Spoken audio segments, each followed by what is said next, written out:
I've moved out, so your house is gone. It must be tough without a place to call home, my mother-in-law said happily on the phone. I just responded with a quiet, She continued, enjoy your life in your new home. I replied, yes, thank you, and please never come back to my house. After all, you'll be getting a divorce. Then she hung up. I stood at the airport, feeling not angry, but happy.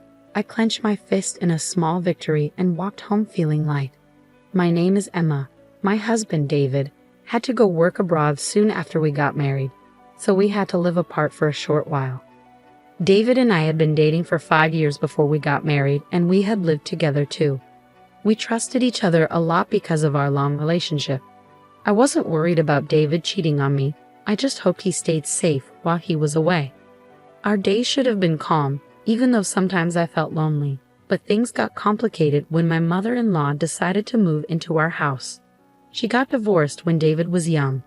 When she found out David was going overseas, she said, I'll keep an eye on you, Emma, to make sure you don't cheat.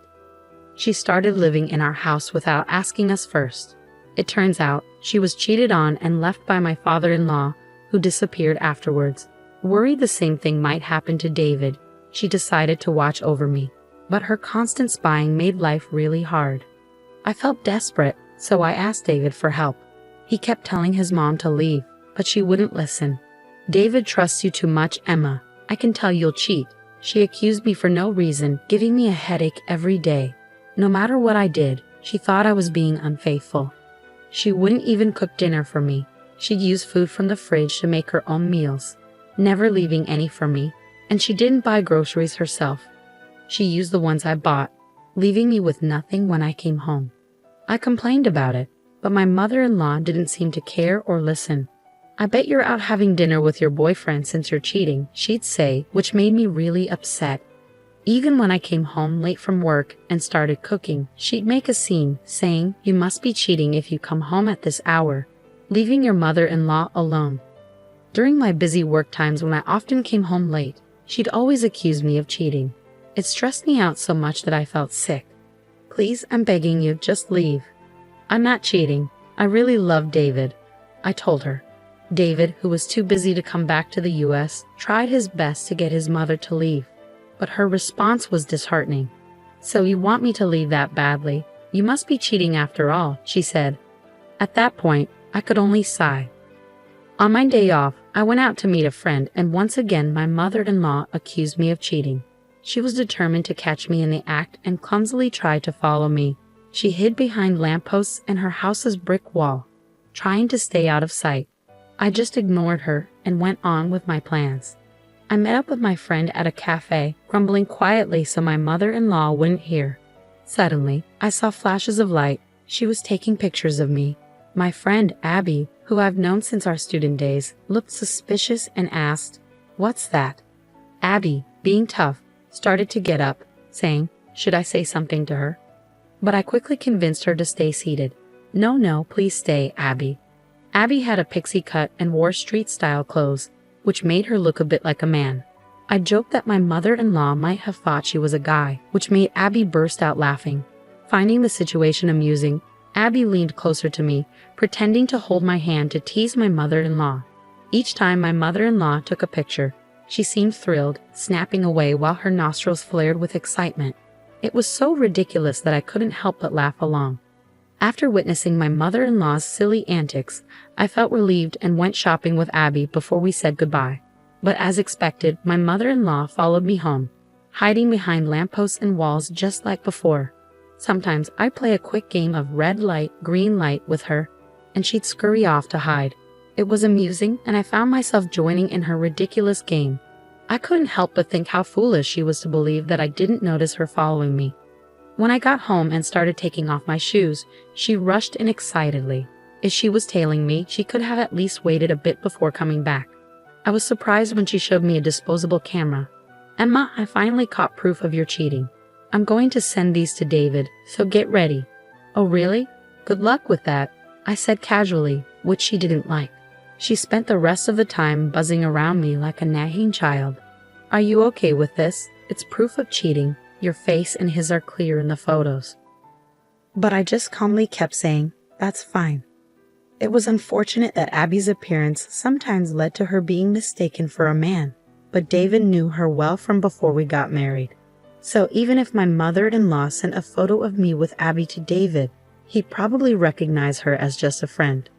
Despite enduring my mother-in-law's ridiculous schemes, I suddenly had to go on a business trip overseas.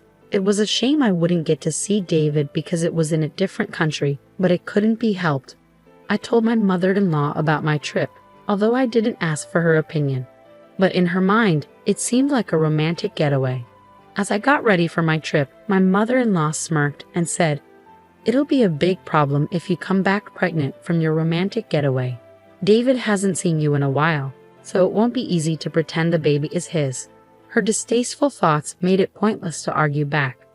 I replied casually, "Yeah, it's just a business trip, not a romantic getaway," and headed off. The trip was really busy, and the days passed by quickly in a blur. When I finally got back to the US, I was exhausted. My boss, who had also been on the trip, seemed tired too and went home. I had planned to grab some duty-free sweets before heading home, so I took a break on a bench. Just then, my phone rang. It was Abby calling, and she had something surprising to tell me. "Hey Emma, welcome back. There's something I need to tell you. Your mother-in-law showed up at the company where I work." "What?" "Abby's family's company isn't the kind of place just anyone visits." Hearing that my mother-in-law went there made me really angry. Abby explained how she handled the situation and asked if she went too far. I replied, "No, I think it was just right." After laughing and ending the call with Abby, I was about to leave when I got another call from my mother-in-law. "Emma, you should be back from your trip now. Did you enjoy your affair trip?" I said, "It wasn't an affair trip, and I didn't particularly enjoy it because I went there for work."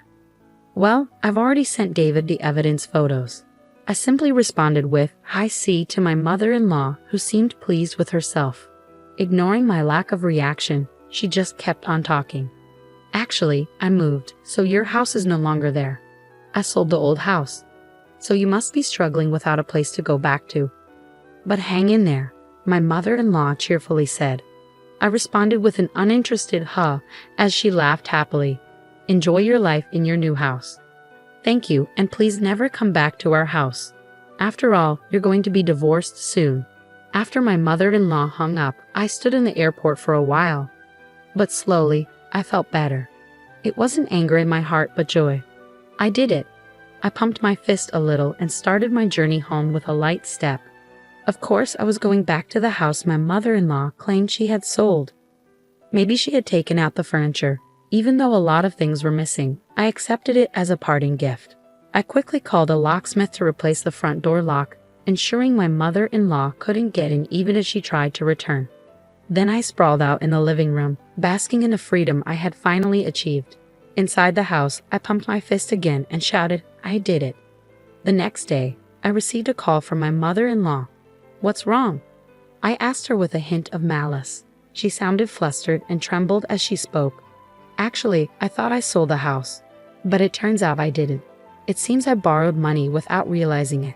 Debt collectors are coming, and it's really scary." "That sounds terrifying," I replied, realizing that the company she unknowingly visited, thinking it was Abby's parents, was actually a real estate company on the surface, but secretly involved in loan sharking. According to Abby, they had warned her multiple times that the house couldn't be sold. The house was in David's name, so she couldn't just sell it on her own. After being rejected by all the real estate agencies she approached, she ended up at the company run by Abby's parents. Desperate to sell the house, they gave her a promissory note to sign, without her realizing the true implications. The document obligated her to repay a large debt, with the daunting requirement of $1,000 to be paid every day. She managed to pay off the debt collectors for today, but she didn't have the means to come up with that amount every day from tomorrow onwards. So she came to me in tears, pleading, "Please, Emma, you have to help me.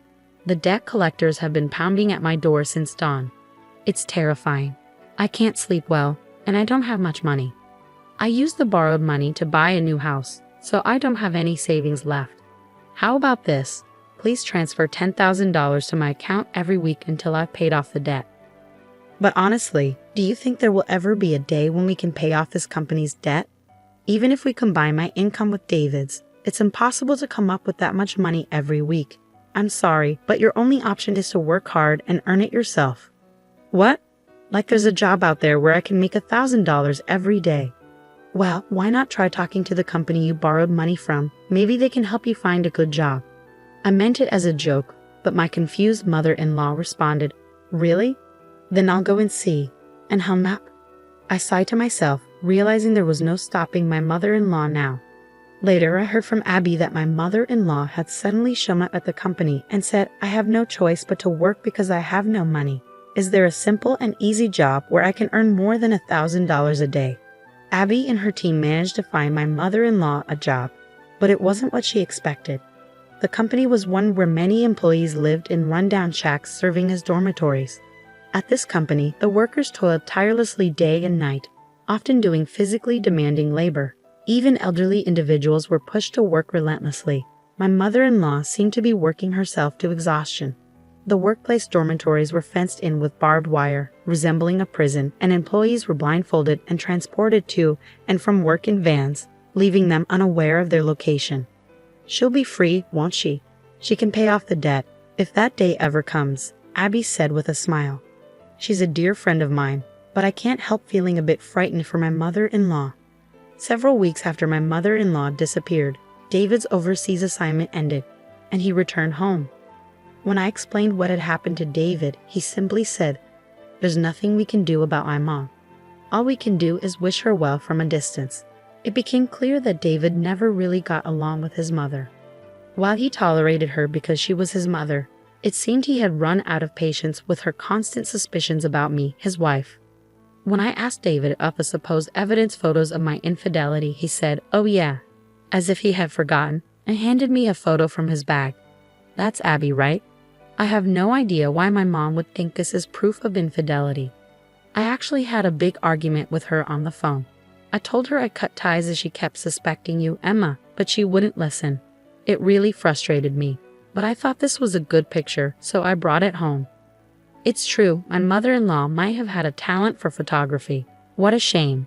The photo she took of Abby and me, with the beautiful scenery in the background, had a certain style, like a page from a photo album.